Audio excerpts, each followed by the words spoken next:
Today, we're digging into the story behind one of the biggest fortunes on the planet, and the guy who architected it all. Okay, let's just start with this number. It's so big, it's kind of hard to even process. $217 billion. That's roughly what Sergey Brin is worth. So a number like that, it just makes you ask, right?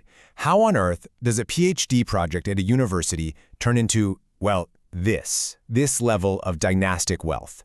To figure that out, we've got to go back to the very beginning, back to the blueprint. To really get the full picture, you have to understand where he came from. His story starts as a young immigrant fleeing the Soviet Union, and a key part of it happens in a classroom at Stanford. And that's where he had a meeting that would literally change everything. So yeah, Sergey Brin was actually born in Moscow back in 1973. His family had to flee anti-Semitism when he was just a kid, only 6 years old. They made their way to the US, and he turned out to be brilliant, especially with math and computer science. That talent eventually landed him in a PhD program at Stanford University, and that's where he met a guy named Larry Page. You've probably heard of him. And at Stanford, the two of them came up with this absolute game changer. It was the PageRank algorithm. See, before them, search engines were pretty basic, mostly just counting keywords. But what they did was totally different. Their idea was to rank web pages based on how many other high-quality pages linked to them.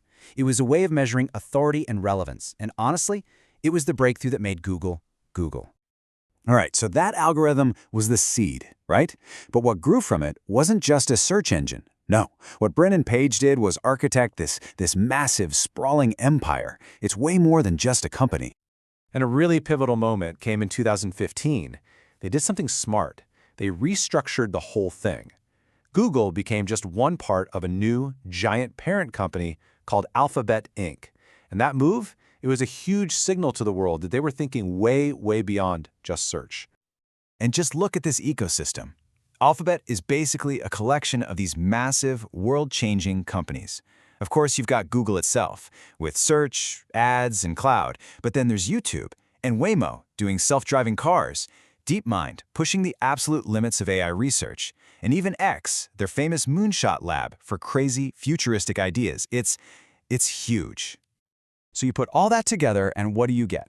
A corporate giant with a market cap of over $3 trillion. And here's the key. Almost every single dollar of Sergey Brin's incredible fortune is tied up in his ownership of this empire. Okay, so that brings us to a really crucial point. It's one thing to own a slice of a company, but it's another thing entirely to control it. And this is where Brin and Page were incredibly clever. They architected a way to make sure they always had the final say. Now this is where it gets really interesting. Check this out. If you just look at the raw number of shares, Brin and Page together own only about 12% of the company. I mean, don't get me wrong, that's a ton of money, but it's nowhere near a majority stake, right?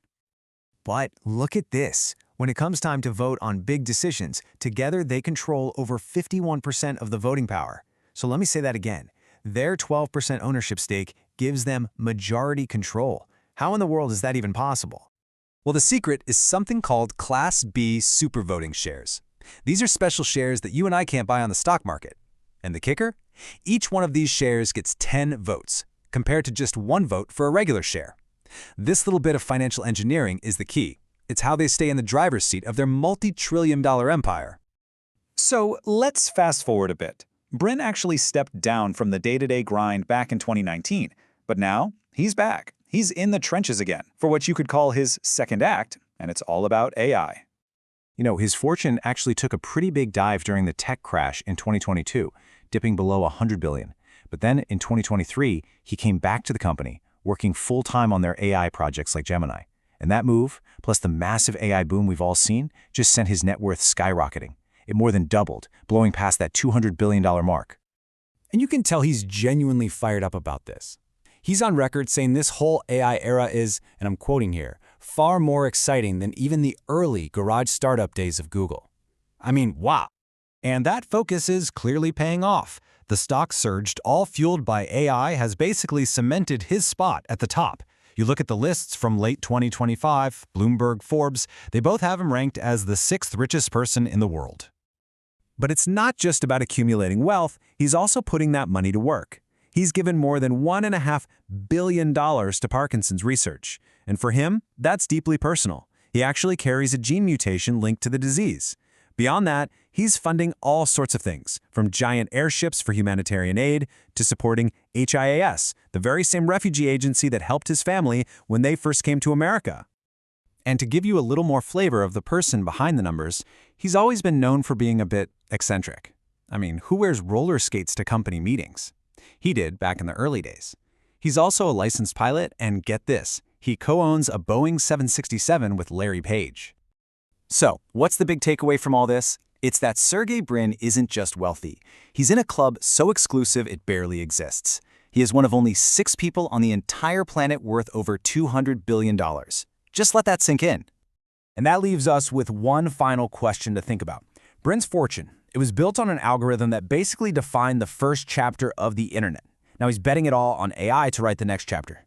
So as AI continues to completely reshape our world, what does that mean for the future of wealth, for the future of power, and for the next great fortunes that will be built on the next great algorithms?